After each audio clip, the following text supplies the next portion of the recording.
Welcome back to my channel అండి. స్వంజు health tips అండి. Part 6 అయిపోయింది. పార్ట్ 7 అండి ఇది. నేను చిల్డ్రన్ గురించి ఫిట్స్ వస్తే ఏం చేయాలి దాని గురించి మాట్లాడుకుందాం కదా మనం. ఓకే, టాపిక్లో వెళ్దాం. ఇప్పుడు ఫిట్స్ వచ్చినప్పుడు ఇలా చేయాలని చెప్పాను పార్ట్ 6లో, అది చూడండి. తర్వాత మామూలుగా పిల్లలకి ఎలాంటి ఫుడ్ ఇవ్వాలి ఫిట్స్ వచ్చినప్పుడు, జ్వరం వచ్చినప్పుడు. పిల్లలకి ఎప్పుడు అయినా జ్వరం వచ్చినప్పుడు అండి తినబుద్ధి కాదు వాళ్ళకి.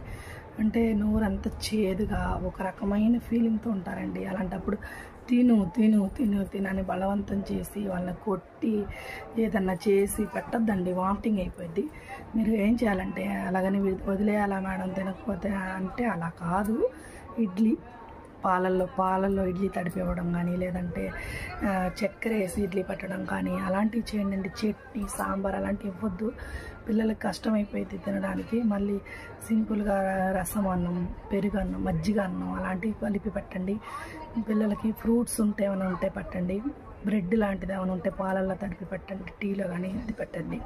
అలాంటివి ఏమైనా సింపుల్గా ఉండేవి మాత్రం మీరు చూసుకోండి ఒకసారి. ఎందుకంటే చిన్నపిల్లలు చెప్పలేక తినలేక మీరు కొడతారని ఆలోచించుకొని భయపడతారండి. జాగ్రత్త.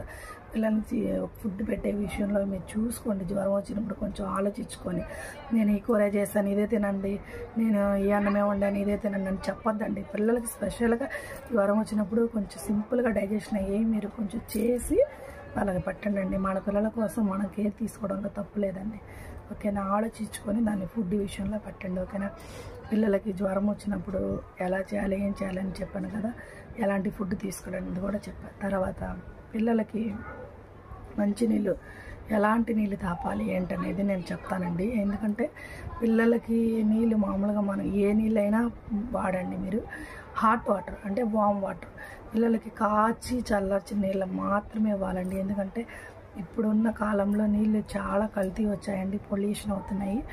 మనం బాయిల్ చేసి చల్లార్చిన నీళ్ళు ఇస్తే మాత్రం వాళ్ళకి బాగుండిద్దండి. ఎందుకంటే పిల్లలు వాళ్ళకి క్రిములు రాకుండా, ఏవి బ్యాక్టీరియా లేకుండా, ఇన్ఫెక్షన్ అవ్వకుండా చాలా హెల్తీగా ఉంటారండి. నేనైతే నాకు ఒక బేబీ ఉంది, గర్ల్ బేబీ. తనకి నేనైతే కాచి చల్లార్చిన నీళ్ళే ఇస్తాను. నేను కూడా ఆ నీళ్ళే తాగుతున్నానండి.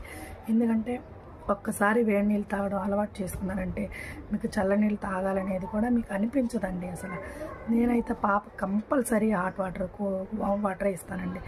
చల్లనీళ్ళు ఎట్టి పరిస్థితులు ఇవ్వనండి. మీరు కూడా జాగ్రత్తగా ఆలోచించుకొని మనం తినే ఫుడ్, మనం తాగే వాటర్ అండి, రెండింటి వల్లే పిల్లలకి హెల్త్ ప్రాబ్లం వస్తాయండి. మోస్ట్లీ 99% రెండింటి వల్ల వస్తాయండి. మన బేబీస్కి ఫుడ్ వల్ల, వాటర్ వల్ల. సో ఏ ఫుడ్ ఇస్తున్నామా, హాట్ వాటర్ ఇస్తున్నామా, కూల్ వాటర్ ఇస్తున్నామా చూసుకో.